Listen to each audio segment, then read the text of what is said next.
It was one of those things where by the time you get what you want, you're like, oh my gosh, finally.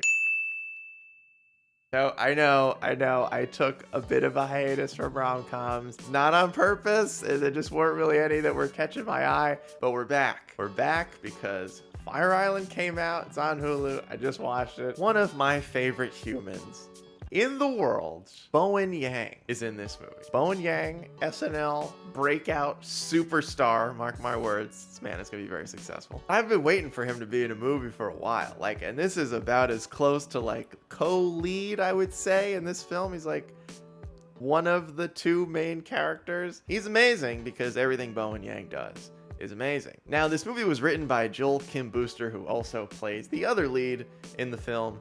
And this story is really centered around the friendship between Bowen Yang and Joel Kim Booster, them going to Fire Island, which is a yearly trip that they make with a couple of other friends in their group, and this being potentially the last time they might get to go. Now, for those of us out there who are fans of the rom-com genre, we are usually used to most rom-coms just being not good.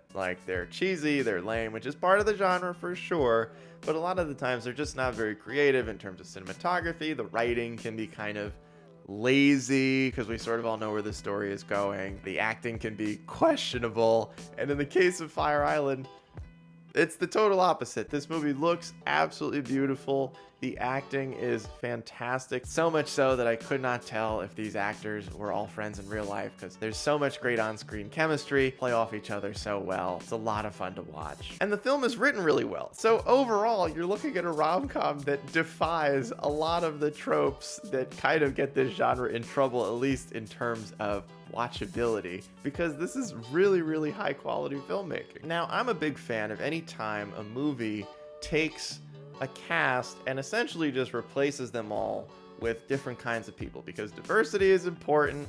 And I love how Jordan Peele basically says, we've seen a lot of scared white people in horror movies. What if they were scared black people? That would be fine too, right? That's okay to do. And in this instance, it's a rom-com where instead of there just being a gay best friend that makes quippy one-liners here and there, the whole cast is gay. Everybody in the movie's gay. It's a bunch of gay guys. That is fantastic because rom-coms don't have to be between a man and a woman. Rom-coms don't have to be conventional. That's part of the problem with the genre. It's that it's gotten way too conventional. Start swapping out expectations of who the people in the film are. And I think that's one of the reasons why I enjoyed this film so much, is that it was just a great opportunity to be like, hey, we can start to make changes to this painfully conventional genre. Now, because it's a rom-com, there's of course going to be some tension between characters. And I will say, this movie has one of the best kiss teases that I have seen in a rom-com. This film teases out a kiss between two characters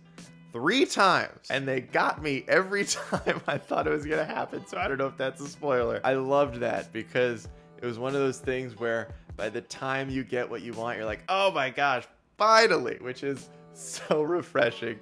Because that's what rom-coms are, right? Usually you get to the end of the movie and you're like, yes, it happened. The thing I wanted to happen happened. So in the case of this movie, that was really, really well done. Fire Island is one of those special rom-coms that comes along and breaks through in a genre that is usually full of just subpar films that are just not really good and very, very cheesy. And while this movie does have moments of being cheesy, it has the best possible kind of those moments. And the film is such high quality. It is absolutely worth the watch. And if you like Bowen Yang as much as I do, then you cannot skip this movie.